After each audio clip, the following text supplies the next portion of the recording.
오늘은 저는 딱 한 구절에 머물려고 해요. 창세기 2장 7절 한 구절 말씀인데요.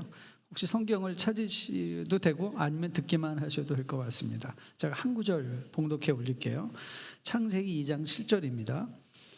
여호와 하나님이 땅의 흙으로 사람을 지으시고 생기를 그 코에 불어넣으시니 사람이 생명이 되니라. 다시 한번 읽어볼까요? 같이 한번 읽습니다. 이번에 같이 읽습니다. 2장 7절이에요.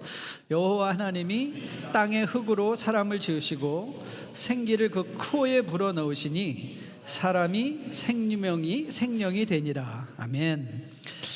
자, 제가 이제 아이패드를 통해서 제 강의의 노트를 찾아야 됩니다. 여러분 혹시 철학책을 조금 읽어보신 분이 계시다면 어쩌면 이런 표현을 들어보신 분이 있을 것 같아요. 서양 철학은 플라톤의 각주다. 들어보셨어요? 서양 철학은 플라톤의 각주다. 제가 이 말을 왜 드리냐면 오늘 우리 드리는 모든 강의는 우리 박성일 목사님 서론의 각주에 불과할 뿐입니다. 그러니까 노트 하실 거면 아까 그거 하나님의 형상대로 그거 다 적어 놓으시면 대충 다 강의를 포함하고 섭렵할 것 같습니다. 아멘.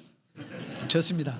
자, 오늘 우리는 인류 역사상 유례 없는 정체성의 위기를 겪고 있습니다. 다 동의되는 건 아니지만 제가 그래도 열심히 읽으려고 하는 유발 하라리라는 학자가 있는데 최근에 이분이 AI 시대에 대해서 이제 경고를 하면서 AI를 어떻게 정의를 했냐면 이제 단순한 툴을 넘어서 도구를 넘어서 스스로 결정하고 발명하는 에이전트의 개념으로 진화했다 이렇게 얘기를 했어요. 툴이 아니라 에이전트. 그래서 이제는 AI가 더 이상 도구에서 툴, 인스트루먼트에서 이제는 행위자, 실질적으로 행위에 참여해서 무언가 변화를 시켜주는 존재가 되었다 이렇게 말을 했습니다. 그래서 이제는 더 이상 체스나 바둑이나 인간을 이기는 것을 넘어 이제 AI 에이전트들은 스스로 그림도 그리고 인간의 감정적 교류의 대상까지 되었습니다. 아까 말씀하신 대로 챗GPT의 토큰이 가장 많이 어디에 사용된다고요? 상담에 사용된다는 것이죠. 이런 시대에 세상이 우리에게 묻는 거예요. 인공지능이 인간보다 훨씬 더 똑똑하고 효율적으로 사고한다면 인간의 인간됨은 어디에 있는가라는 거예요. 인간의 인간됨은 어디에 있는가? 만약 우리가 인간의 가치를 지능이나 생산성, 기능주의적인 잣대로 평가한다면 여러분과 저는 필연적으로 AI 앞에서 절망할 수밖에 없는 존재죠. 이세돌 바둑기사 잘 알고 계시죠? 이세돌 씨가 은퇴대국 후 선언을 한 것이 한 가지가 있습니다. 은퇴대국을 한 다음에 이분이 알파고를 한 번 이겼던 사람이잖아요. 그런데 이분이 이렇게 선언을 했어요. 인공지능과 바둑을 두어서 절대로 이길 수 없다. 절대로 이길 수 없다 이렇게 선언했습니다. 자, 그러면 이런 시대적 정황 앞에서 오늘 본문인 창세기 2장 7절은 인간의 인간됨이 어디에 있는가? 이 위대한 질문에 가장 심오하고 저는 분명한 답을 제시한다고 믿습니다. 그래서 저는 이 시간에 여러분과 함께 하나님께서 우리를 어떻게 빚으셨고 그렇기에 인간이라는 존재의 본질이 무엇인지를 세 대지로 설명해 보려고 해요. 왜 세 대지냐고요? 제가 보니까 우리 유 목사님이 여러분을 약간 수준을 낮게 보신 것 같아요. 세 개에 한 개만 했는데 제가 보니까 그 정도는 넘는 것 같아요. 그래서 두 가지를 하면 약간 섭섭해 하실 것 같아요. 네 가지는 안 돼요. 세 가지. 그래서 어떻게 설명할 거냐? 가장 먼저는 존재론적인 의미, 인간됨의 존재론적인 의미를 한번 해보려고 해요. 어려운 단어죠? ontological meaning, ontology, 존재됨의 의미. 두 번째는 인간의 인간됨의 신학적 의미를 한번 살펴보려고 해요. theological meaning. 그 다음에 마지막엔 practical, 실제적, situational, 아니면 시대적 요청의 인간됨은 무엇이냐, 그걸 한번 창세기 2장 7절에 흙과 생기라는 단어를 집중해서 생각하면서 한번 풀어보도록 하겠습니다. 고대 바빌론의 창조신화, 그러니까 우리 성경의 창조신화는 창조의 신화라는 자체로는 고유한 것은 아니죠. 창세기보다 이전에 쓰여진 창세기에 관련된 글들이 있어요. 그런데 바벨론의 창조 신화인, 그러니까 에누마 엘리시나 아트라 하시스라는 것을 보면 인간이 어떻게 만들어지는가 하면 반역한 신들의 피를 섞어서 만들어지거나 아니면 신들의 귀찮은 노역을 대신할 노예로 창조가 돼요. 노예로 창조가 돼요. 그러나 성경은 원래 아까 말씀하신 절대적인 진리가, 불변하지 않는 진리가 있잖아요. 그 진리인 성경은 그렇게 말하지 않죠. 보면은 여호와 하나님이 땅에 흙으로 사람을 지으셨다, 이렇게 선포를 합니다. 자, 그런데 여기서 우리가 주의해야 될 단어 첫 번째는 흙이라는 단어예요. 아파르라는 단어입니다. 이것은 덩어리진 진흙이라기보다는 바람에 달리는 가벼운 티끌이나 혹은 먼지를 뜻하죠. dust. From the dust. dust. 그런데 이 흙이라는 게 왜 중요한 의미를 가지냐면, 사실 하나님께서 빚으셨다, to form, 이 야차르라는 단어 때문인데요. 이 단어는 토기장이가 토기를 빚을 때 그 이미지를 연상시키는 거예요. 여러분, 토기장이는 무언가 자기의 도기를 만들 때 거기에 뭐가 있어요? 의도성과 진정성이 거기에 포함되어 있는 거예요. 의도성과 그래서 흙 자체는 아무것도 아니지만, 그러나 그걸 누가 만드셨다? 하나님이 빚으셨다라는 방점이 있는 것이죠. 하나님께서는 가장 흔하고 비천한 티끌을 모아 자신의 정성스러운 손길로 자신의 형상을 따라 인간을 빚어내시는 것이죠. 그래서 우리가 함께 본 것처럼 첫 시간에 우리 존재의 가치는 어디에서부터 오는가? 존재의 가치는 우리 본질적으로 하찮은 존재에 불과하다는 이 존재론적인 사실 앞에, 그럼에도 불구하고 역설적으로 우리가 지녀야 할 가장 인간됨의 본질을 우리에게 보여주는데, 흙으로 지어졌다는 것 속에서 우리는 겸손의 미학을 찾을 수 있는 거예요. 인간의 인간됨은 어디에서 우리가 발견하는가? 흙이라는 사실을 통해서 우리는 존재론적인 하찮음, 그거를 인식함으로 말미암아 우리 안에 임하는 겸손으로 임하는 것이죠. 자, 그러면 이 겸손의 미학은 몇 가지로 또 소개할 수 있을까요? 몇 가지? 3가지.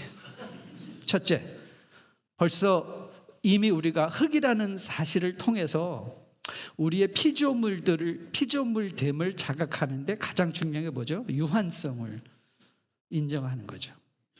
우리는 유한한, 적어도 이 땅에서 우리의 존재는 유한하다. 그게 우리에게 말하는 인간됨이 뭐죠? 가장 흔하고 발에 밟히는 먼지로 지음을 받았다는 것은 인간의 철저한 유한성과 연약함을 선언하는 거예요. 흙으로 빚어진 인간은 금이나 보석처럼 스스로 영속할 수 있는 존재가 아니라 하나님께서 생명의 호흡을 거두시면 언제든지 다시 한 줌의 먼지로 돌아갈 수밖에 없는 필멸의 존재다. 필멸의 존재. 그래서 저는 어르신들이 하신 말씀이 좋아요. 어르신들이 이런 말씀 많이 하시거든요. 오는 데는 순서가 있어도 가는 데는 순서가 없어. 우리는 언제든지 가야 될 준비를, 젊은 아이들로서나 상관없이 가야 될 준비를 해야 되는 이유가 어디 있어요? 우리는 필멸의 존재이기 때문에 그래요. 따라서 인간은 존재론적인 이해에 있어서 이 먼지가, 흙이라는 것이 우리에게 의미하는 첫 번째 의미로 우리는 스스로 존재하는 자율적인 신이 아니라 전적으로 창조주의 은혜와 호흡에 의존해야만 살 수 있는 연약한 피조물임을 깨닫고 인정할 때야 비로소 흙으로 지음받은 바 인간의 인간됨을 표현할 수 있는 거예요. 실존적으로, 존재론적으로.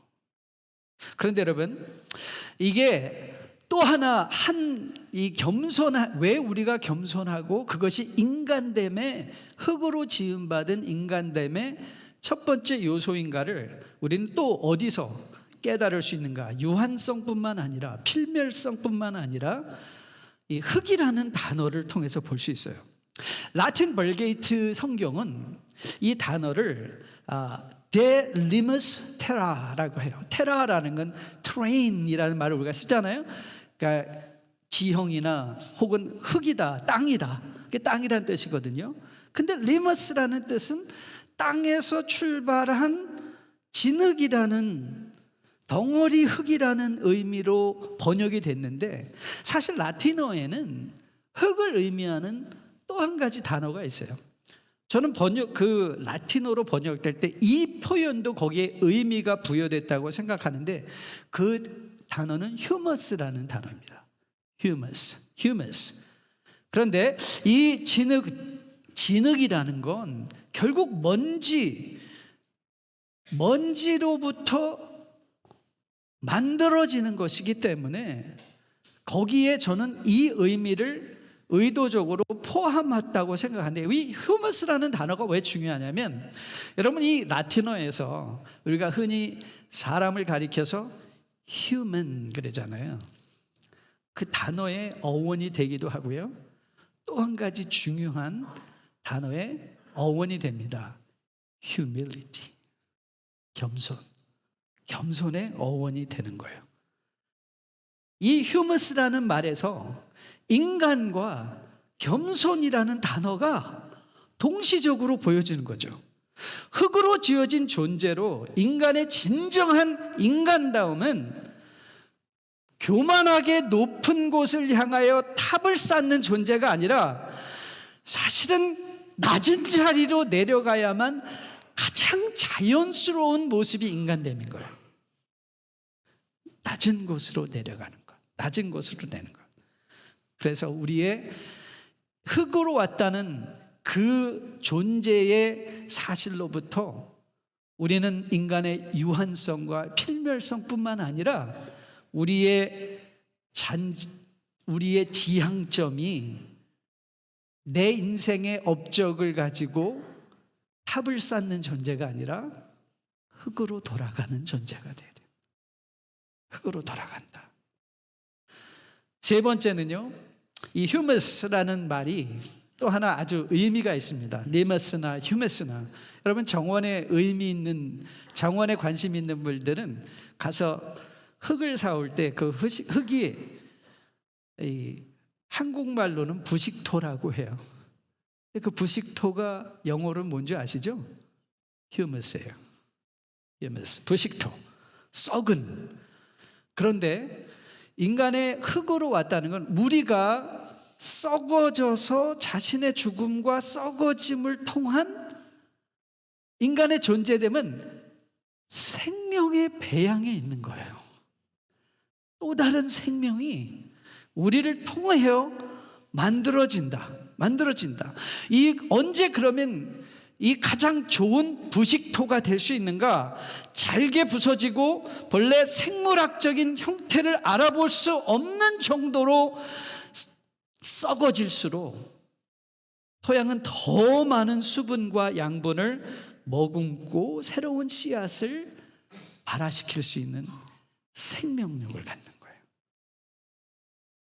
그 씨앗을 수용할 수 있는 땅, 인간의 존재론적인 의미로서 흙됨, 유한함, 필멸, 그 가운데 겸손, 더불어 오늘 마지막 세 번째 의미가 생명을 배양하는 흙이 되어질 때 인간됨의 의미가 거기서 부여된다는 것이에요. 그렇기에 우리는 세례 요한의 고백이 각별하게 우리에게 다가오죠. 그는 흥하여야겠고 나는 쇠하여야 하리라. 이 고백이 위대한 인간의 선언이 될 수 있는 건 자기의 흙으로부터 출발한 인간의 인간됨을 가장 깊이 깨달은 자의 고백이기 때문에 그런 거예요. 가장 깊이 깨달은. 그렇기에 저는 우리의 존재론적인 의미가 흙이라는 것이 절망의 근거가 아니라 저는 은혜의 통로라고 생각을 합니다. 자신이 바람에 나는 먼지임을 겸손히 인정하는 자만이 비로소 텅 빈 자신의 심령 속에 그리스도의 생명과 성령의 호흡을 간절히 채워달라고 갈망할 수 있기 때문에 그래요. 부족을 아는 사람이 필요를 위하여 간구할 수 있는 거죠. 내가 흙이라는 사실을 깨달았을 때, 나의 부족이 무엇인지를 알 때, 나의 존재론적인 의미가 하찮은 먼지와 흙, 그럼에도 불구하고 그거를 빚어주신 창조주로부터 나의 부족을 채워달라는 그 겸손이 우리 가운데 보편적으로 채워질 때야 비로소 그런 사람이 모여있는 곳이 인간적인 곳이 되는 거예요. 그리고 저는 여러분과 저가 그런 인간적인 존재의 의미를 깨닫고 그 가운데 나 정말 별로 자랑할 거 없죠. 왜요? 우리는 유한하게 땅을 떠날 존재이고, 우리는 내세울 것 없는 연약한 흙과 같은 존재이고, 그러나 거기에 의미가 있는 것, 우리를 통해서 새로운 생명이 거듭날 수 있는 것, 이 존재의 의미를 반드시 깨닫고 생활할 수 있는 여러분과 저 되기를 주님의 이름으로 축복드립니다. 자, 두 번째, 무는 의미를 찾아본다고 그랬죠? 기억하시나? 신학적 의미. 와, 수준이 됐어요. 자, 신학적 의미. 오늘 이 창조 기사에 독특한 면이 하나 있습니다. 그 독특한 면은 뭐냐면, 우리를 빚어주신 후에 우리의 생명이 철저하게 외부적으로부터, 즉 우리 개혁신학에서 가장 중요한 개념으로 설명하는 솔라 그라시아, 오직 은혜로만 가능하게 되었다는 사실을 오늘 본문이 인간의 창조 기사를 통해서 우리에게 보여주며, 결국 우리의 생명은 전적으로 하나님의 은혜라는 사실을 분명하게 보여주는 신학적 선언이 되는 거예요. 신적인 기원. 그래서 초대 교부 알렉산드리아의 시릴이라는 사람이 요한복음을 강론하면서 이런 말을 했어요. 이런 표현을 했어요. 생명이 피조물의 자생적 속성이 아니라 하나님께 속한 것이다. 그래서 인간은 그리스도와의 연합과 참여를 통해서 생명에 참여한다는 것이다. 다시 한번 들어보실래요? 그리스도의 연합을 통해서 생기를 불러주셨다는 그 의미가 우리가 그리스도의 연합을 통해서 우리가 생명에 참여하게 되는 존재가 되는 것이다. 즉 다시 말하면요, 우리의 존재는 창조주께 절대적으로 utter, total dependence on God, 하나님을 철저하게 절대적으로 의지해야만 가능하다는 것이 오늘의 신학적 선언인 거예요. 이건 놀라운 은혜죠. 여러분, 성경이 말하는 이 죄의 본질이 뭐죠? 그건 흙으로 지음받은 우리가 창조주의 호흡 없이도 내 호흡으로 살 수 있다. 우리 안에 있는 창조주의 호흡을 거절한 것, 즉 다시 말하면 본인의 피조물됨을 부인한 것이죠. 여러분, 그래서 그 반역의 결과가 무엇이죠? 성령의 호흡이 떠나가고 인간은 다시 죽음과 허물을 향해 가는, 아무리 높은 곳에 올라갔다 할지라도 우리 안에 생명의 생기가 없어지면 결국 우리는 흙으로 돌아가는, 그냥 가치 없는 흙으로 돌아가는 티끌로 전락하게 된다는 거예요. 저는 항상 궁금했어요. 어린 아이들이, 아주 갓난아기도, 여러분 한번 아이들이 있는 보면 시험해 보세요. 껌껌한데 애들 한번 불 다 끄고 껌껌한데 거기서 재밌게 노는 아이들이 있을 것 같아요? 없습니다. 없습니다. 인간은요, 생내적으로 어두움을 두려워해요. 왜 그렇죠? 그 마음이 어둡기 때문에 그래요. 왜 어두워요? 하나님의 생기가. 제가 제일 좋아하는 구절 중에 하나가 시편 23편 4절 말씀입니다. 내가 사망의 음침한 골짜기를 다닐지라도 해를 두려워하지 않을 것. 주의 지팡이와 막대기가 나와 함께한다. 신학적 존재는요, 상황이 아무리 어렵고 힘들어진다 할지라도 그 가운데서 뭘 볼 수 있는 사람이에요? 하나님의 생기를 느낄 수 있고 빛 대신 하나님을 찾을 수 있는 존재인 거예요. 그래서 우리는 두려워하지 않는 것이죠. 여러분, 그래서 이 사실을 가지고 우리는 어떤 결론, 첫 번째 강의에서도 들으신 것처럼 이런 인간을 위하여 흙으로 돌아갈 수밖에 없는 우리를 구원하기 위하여 창조주이신 성자 하나님께서 친히 흙을 입고 이 땅에 오셨죠. 성육신 사건이죠. 그래서 사도 바울은 고린도전서 15장 45절에서 뭐라고 말하죠? 첫사람 아담은 산 영이 되었으나 마지막 아담이신 그리스도는 살려주는 life giving spirit, 이렇게 선언을 하고 있는 거예요. 그리스도는 십자가에서 숨을 거두심으로 우리의 죄값을 치르셨고 부활하신 제자들을 찾아오셔서 창세기 2장의 사건을 재현하십니다. 잘 아시죠? 요한복음 20장. 그들을 향하여 숨을 내쉬며 이르시되 성령을 받으라. 죄로 인하여 끊어진 생명의 숨결이 십자가와 부활을 통과한 그리스도의 호흡으로 우리 안에 다시 부어지는 것. 여러분, 구원 복잡한 게 아닙니다. 하나님의 생기가 다시 우리의 호흡 가운데 들어오는 것, 그게 구원인 거예요. 여러분, 인공지능의 지능과 인간의 생기, 히브리어 니시마라는 이 단어는 그래서 그 기원과 본질 그리고 관계적 목적에서 신학적으로 구분이 됩니다. 몇 가지로? 3가지로 구분이 돼요. 여러분, 인공지능은요, 알고리즘 프롬프트로 작동을 해요. 근데 우리 인간은 알고리즘과 프롬프트가 아니라, 어떤 명령이 아니라 하나님의 생기로 작용을 해요. 그래서 AI의 지능은 방대한 데이터의 학습, 인간이 설계한 알고리즘이 복잡하게 생각하지 않으셔도 돼요. 그건 작동 규칙이에요.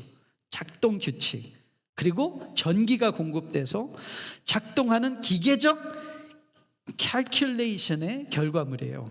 연산의 결과입니다. 그런데 성경이 말하는 인간의 신적인 의미는 하나님의 생명의 생명의 본질적 의미는 우리는 계산하는 존재가 아니라 생명으로 살아난 존재가 되었다. 그래서 그건 우리 내부에서 자연 발생한 것이 아니라 창조주 하나님으로부터 외부에서 직접 주임된 신성한 호흡이자 전적인 은혜인 거예요. 그래서 기계와 우리의 존재의 신적인 차이가 뭐냐? 하나님과의 친밀함이에요. intimacy. 제가 제일 좋아하는 구절 중에 또 하나가 요한복음 15장 15절이거든요. 내가 너를 더 이상 종이라 칭하지 않고 뭐라? 너희는 이제 나의 친구다. 친구. 이것이 이제 더 이상 우리는 작동이나 명령 규정으로 움직이는 존재들이 아니라 우리 안에서 발생하는 생명의 작동함, 그리스도와의 연합, 그래서 이루어지는 1강에서 주제였던 하나님과의 예배, 이게 신적인 의미가 돼요. 그렇게 우리는요, 두 번째로 정보를 처리하는 기능적 존재가 아니에요. 우리는 우리 안에 영적인 기관들, spiritual organ들을 갖고 살아가는 사람들이에요. 그래서 요즘 에이전트들은요, 별일 다 할 수 있습니다. 자기들이 계획도 세울 수 있고요, 새로운 아이디어를 창출하며 결정을 내리는 에이전트, 여러분 무시하시면 안 됩니다. AI의 진보가 상당히 빠릅니다. 그러나 이 뉘시마가 하는 일, 생명이 하는 일은 인간이 하나님을 접촉하고 받아들이고 그분과 교제하게 하고 교통하게 하는 내면의 영적 기관이죠. 그래서 사람의 영 안에는 영감, conscience, 교감, communion, 그리고 직감, intuition이라는 이 세 가지 기능이 있는 거예요.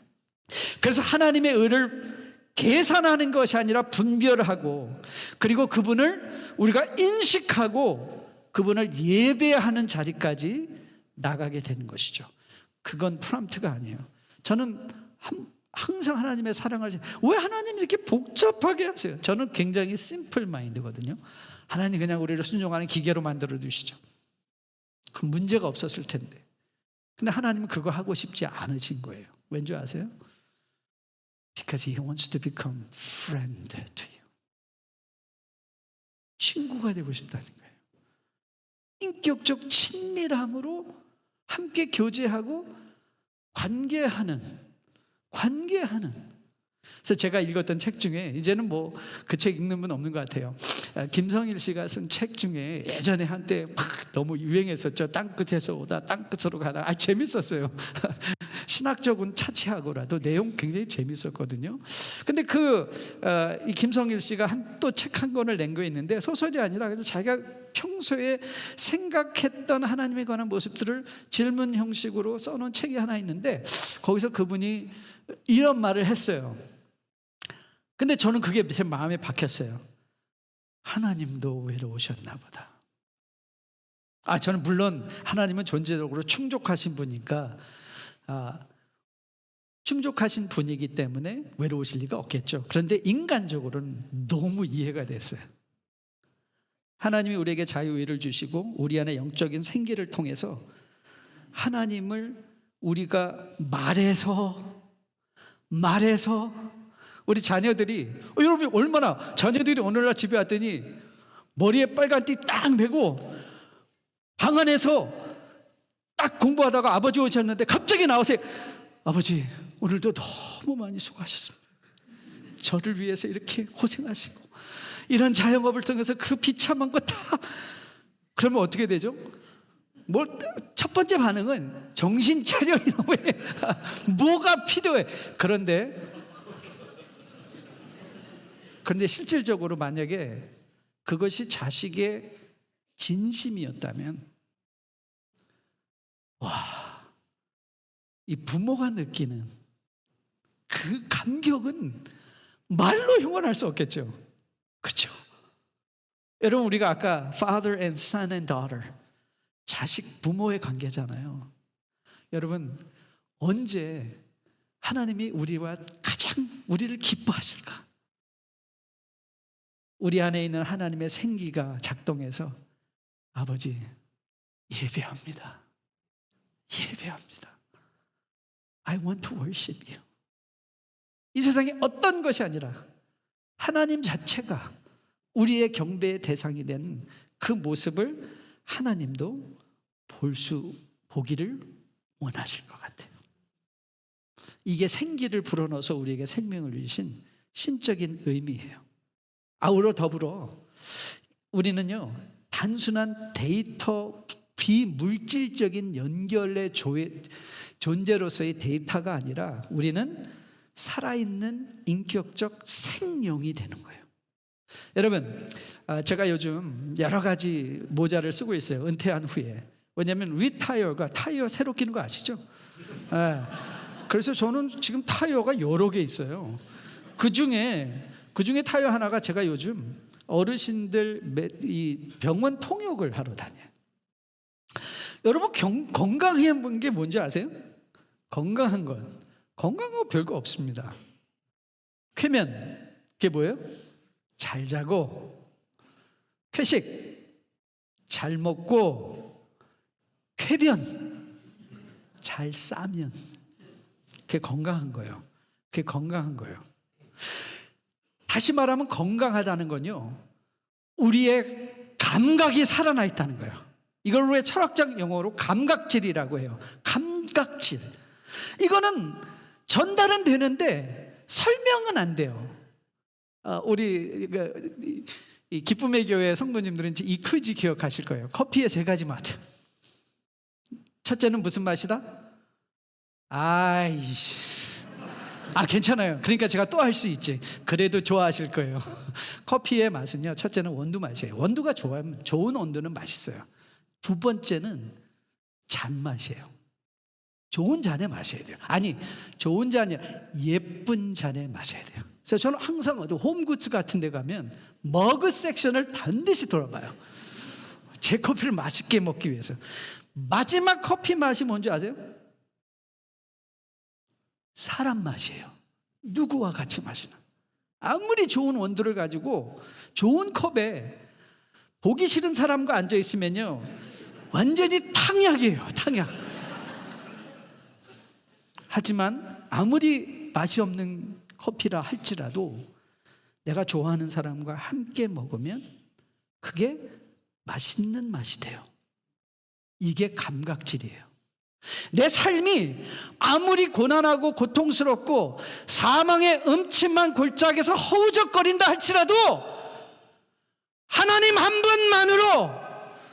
분만으로 행복할 수 있고 인생의 모든 것들이 맛있어질 수 있는, 그게 바로 하나님과의, 그리스도와의 연합이에요.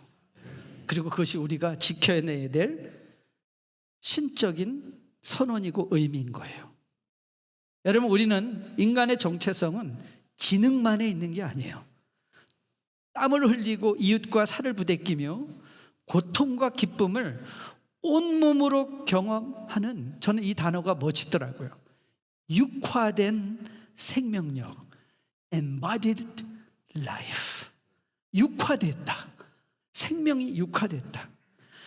그래서 AI의 지능은요, 끊임없이 뭘 향해서 추구하는가 하면 지식이 축적되고 효율성에 기반한 기능적 도구에 불과하지만 인간의 생명을 받은 존재로서, 신학적 존재로서 인간은 단순히 생각하는 기계나 동물이 아니라 창조주와 교제하고 이웃을 긍휼히 여기며 온 삶을 다해 하나님을 예배하는 하나님의 영상으로 완성시키는 영적 생명의 기원이 되는 거예요. 그게 신적인 의미인 거예요. 자, 그러면 몇 개 남았다? 하나 남았다. 자, 그러면 이런 존재론적인 흙으로서, 유한하고 연약한 흙으로서 생명을 배양하는 이런 존재론적인 의미와 신적으로 하나님과 교감하고 연합하여 생명으로 하나님을 진정으로 경배하고 예배하는 이 신학적인 존재들이 이 땅에 오늘 살아가는데 이 시대적인 의미는 뭘까? 이 시대의 의미는 뭘까? 이렇게 인간 이해가 고도로 발달한 인공지능 시대에는 어떤 의미를 던져줄까? 오늘날 세상은 능력과 연산, 효율성으로 인간을 정의하려고 합니다. 하지만 그 기준대로라면 우리는 곧 기계에게 압도당할 거예요. 압도당합니다. 당할 겁니다. 기계는 우리보다 훨씬 더 빠르고 실수 없이 정보를 처리합니다. 앞서 언급했던 이세돌 씨가 은퇴 대국 후에 인공지능을 이길 수 없다는 것과 더불어 한 말이 몇 가지가 있어요. 첫째는 뭐라고 말했냐면 이렇게 말했어요. 알파고에 패한 후에 이거는 인간이 패배한 것이 아니라 이세돌이 패배한 것이다. 그는 마지막 자존심을 자기는 지켜보고 싶었던 거예요. 그러면서도 그가 이런 말을 했어요. 저는 이 말이 제 마음에 정말 다가왔어요. 그러니까 뭐라고 말했냐면 자기는 바둑을 예술로 배웠는데 이제는 숫자로 변해버렸다 그랬어요. 그가 은퇴를 결심한 결정적인 이유 중에 하나인데요. 그는 지금까지 온 바둑을 어떻게 설명하냐면 두 사람이 함께 만들어가는 하나의 예술 작품이나 도라고 여겼어요. 도. 그런데 AI 등장 이후에는 바둑이 가장 승률이 높은 지점을 찾아가는 데이터의 최적화 과정으로 변했다는 거예요. 바둑이 예술이었는데 숫자다. 그가 이렇게 말했습니다. 바둑에는 돌이 만드는 하나의 예술이라는 자부심이 있었습니다. 하지만 AI가 나오면서 바둑이 답을 찾는 게임이 되어버렸고 그 예술성이 사라진 것 같아 허무함을 느꼈습니다. 그랬어요. 물론 그가 또 이 말도 했어요. AI는 넘을 수 없는 벽이다. 그렇게 얘기를 하고요. 그리고 또 이 말도 했습니다. 자기는 AI를 통해서 새로운 가능성을 봤다. AI를 돌이켜서 평가해 봤더니 우리가 악수라고 생각했던 과거의 기보의 그 내용들이 악수가 아니었다. 그걸 통해서 새로운 바둑을 자기가 추구할 수 있게 되었다. 그 말도 했어요. 그리고 그가 마지막으로는 이렇게 말했습니다. 그럼에도 불구하고 인간의 바둑은 의미가 있다. 왜 의미가 있는지 아세요? 여러분 최근에 이세돌 씨를 조훈현 씨를 그 모델로 한 영화 나온 거 혹시 기억하십니까? 이러니까 안 되는 거예요. 영화들을 좀 이따 또 한 가지 더 소개할 거예요. 영화들을 좀 보세요. 그 The Match, 승부라는 영화가 있었는데 거기서 조훈현 씨가, 이병헌 씨가 그 연기를 했는데요. 그 사진 하나가 굉장히 그때 조훈현 씨가 몰시 한복을 입고 다리 쪽벌나무로 앉아서 바둑을 생각하는 모습이 있었어요. 저는 그 모습이 바둑판 앞에서 고민하는 예술의 행위라고 본 거예요. 예술이 숫자가 되어버리고 만 것이죠. 여러분 AI라는 거대한 기술의 파도 앞에서 우리가 놓치지 말아야 할 것, 인간의 본질로 뭘 할 수 있는가? 그럼 우리가 흔히 들었던, 여러분 너무 자주, 우리 리폼드에서는 너무 자주 들었던 말이 있어요. 인간이 무엇을 할 수 있는가? doing의 문제가 아니라 being, 존재의 문제인 것이다. 기능주의와 AI 기술이 극대화한 시대에 인간의 가치를 지능이나 데이터로 처리의 능력 같은 기능으로 평가한다면 인간은 기계보다 열등한 존재로 전락할 위험이 있습니다.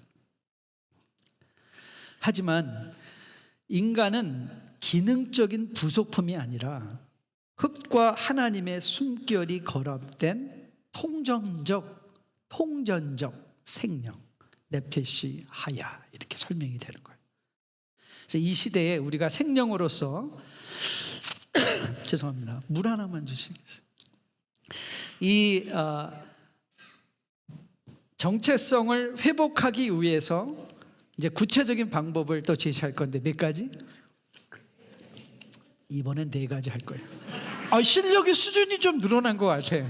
여기선 4가지 핸들이 가능할 것 같아. 첫째, 우리가 이제 시대에서 요구되는 인간됨의 의미는 뭐냐? 흙과 생명을 통해서 이제는 우리는 기능 중심에서 관계와 사랑의 목적으로 변화가 돼야 돼요. 현대 기술은 인간을 기능적 도구로 자꾸 축소하려고 해요. 교회에서도 필요한 사람, 설교도 여러분들을 심심하게, 아까 말씀하셨잖아요. 심심하게 하는 것. 여러분, 그게 설교의 기능적인 요소가 아니라, 설교를 잘하냐 못하냐가 아니라, 예배는요, 설교가 예배의 핵심이 아니라 예배의 행위 자체가 예배인 거예요. 그래서 설교는 하나의 부분인 거예요. 잘했냐 못했냐 이거는 기능적 잣대에 불과하고요. 잘할 때 있으면 감사하고요. 만약에 못했다 그러면 1년에는 52주잖아. 한 주는 찍겠지. 그게 여유인 거예요. 그게 인간됨의 의미인 거예요. 자, 또 하나, 2004년도 7월 16일에 개봉한 영화가 하나 있어요. 물론 안 보셨겠죠? 윌 스미스가 주연한 I, 로버트라는 영화가 있어요. 그거 한번 꼭 찾아보세요. 왜냐하면 거기 20년 전, 벌써 불과 25년 전에 개봉한 영화인데도요, 지금 보시면 더 의미가 있어요. 거기서 로버트가, 여기서 이 윌 스미스라는 배우가 이 형사로 등장하는데요, 그 사람은 그때는 이미 그 영화 안에서 로버트가 우리의 삶에 로봇이 다 들어와 있어요.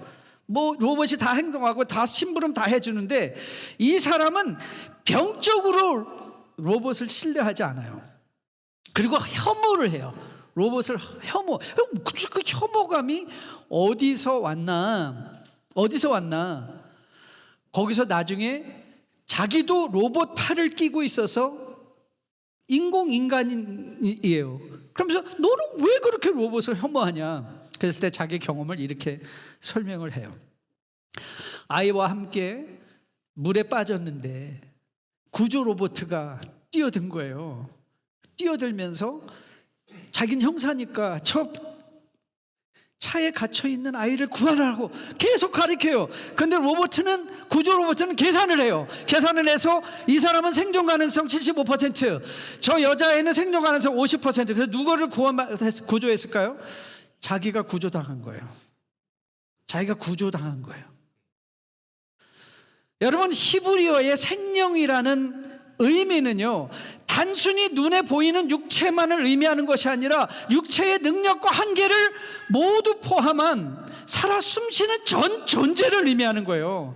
계산적으로 효율성을 따지는 존재가 아니라, 그래서 필요 없는 존재는 내쳐버리는 것이 아니라, 성금만 하는 사람은 다 나가가 아니라, 어떤 모습으로 이 교회에 왔든지 넉넉하게 생명을 품는 토양으로 받아들이고 수용할 수 있는, 그게 이 시대의 흙과 생기로 지음을 받은 여러분과 저 성도들이 회복해야 될 인간성인 거예요. 인간됨인 거예요.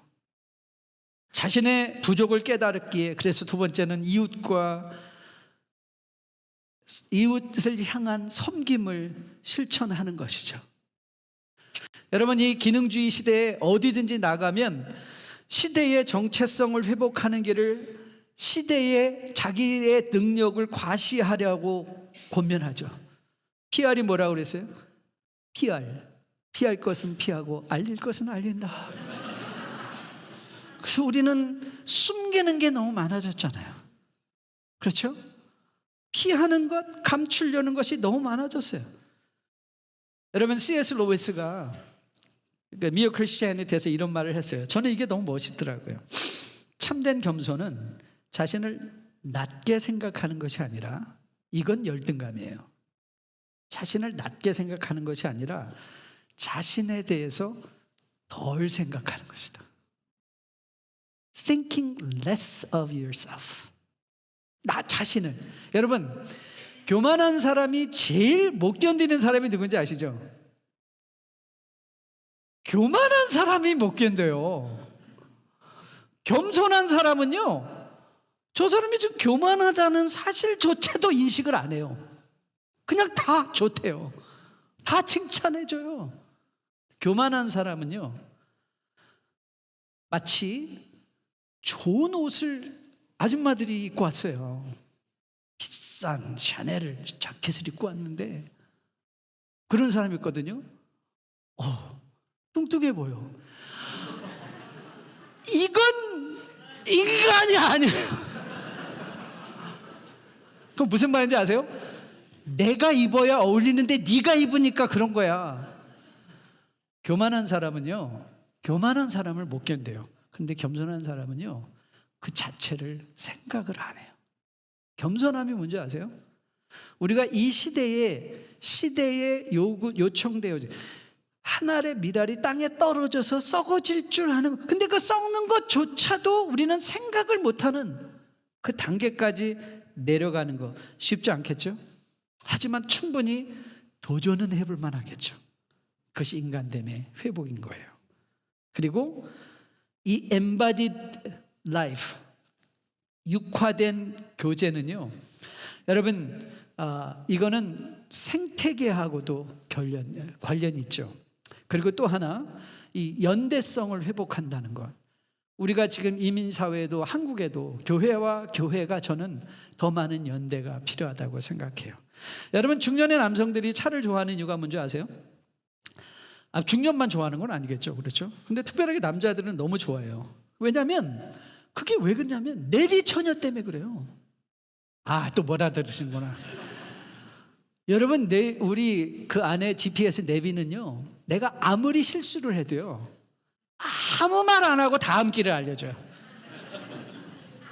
다음 길을 알려줘요. 그런데 차에 들어가는 순간 사람은 고립돼요. 여러분, AI 챗봇이 우리에게 하는 일이 뭔지 아세요? 우리가 듣고 싶은 말을 해주죠. 그래서 우리는 어떻게 돼요? AI에 빠지면 빠질수록 고립이 돼요. 관계에 고립이 일어나는 거예요. 그런데 우리는 하나님의 형상으로 지음을 받았다고 하잖아요. 그 하나님의 형상이 뭐예요? 우리가 봤잖아요. 공동체적인 하나님이세요. 그래서 우리는요, 공동체를 떠나면요, 우리 인격은 고립되어 인간은 끊어질 수밖에 없어요. 그런데 여러분, 저는 이걸 심각하게 보고 있거든요. AI에 빠지면 빠질수록 관계가 단절돼요. 청년도 마찬가지고 중년도 마찬가지고 장년도 마찬가지예요. 그런데 우리의 인간 관계를 끊게 하는 건, 그거는 절대 하나님의 의도와 목적일 수가 없어요. 하나님은 우리를 연결시키려고 부르시고 만드신 분이세요. 연결시키려고 만드신 분. 그러기에 우리가 흙에서 왔다는 이 존재론적인 의미는요, 이건 단순히 인간 관계 속의 연대감뿐만 아니라 창조, 우리가 교회들 성도들이 깨닫고 관심을 기울여야 할 생태계 신학과도 의미가 있는 거예요. 다 여기서 출발할 수 있는 거예요.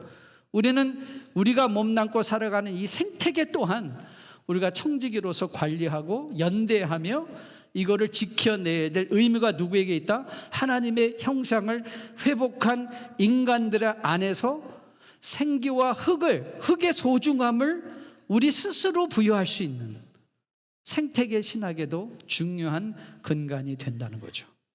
그래서 우리는 세상에 동화되지 않는 말씀드린 거, 아까 불변하지 않는 거, 하나님의 말씀에 집중해야 되는 것. 자, 이제 말씀을 맺도록 하겠습니다. 제가 4분 남았거든요. 말씀을 맺는데 저는 이 말을 여러분에게 다시 한번 소개하고 싶어요. 바둑을 예술로 배웠으나 이제는 숫자로 변했다.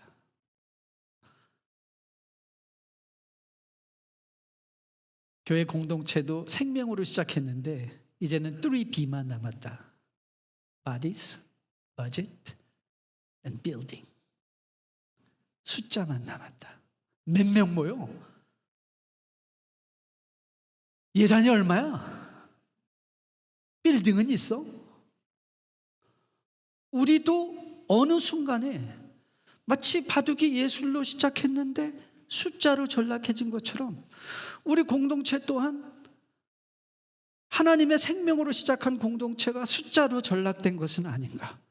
그래서 이 시대에 우리에게 정말 필요한 것, 저는 너무 시의적절한 AI 시대의 인간의 인간됨의 의미가 뭐냐, 저는 여러분이 이번 컨퍼런스를 통해서 이런 내용들이 여러분의 마음속에 좀 충격으로 다가왔으면 참 좋겠습니다.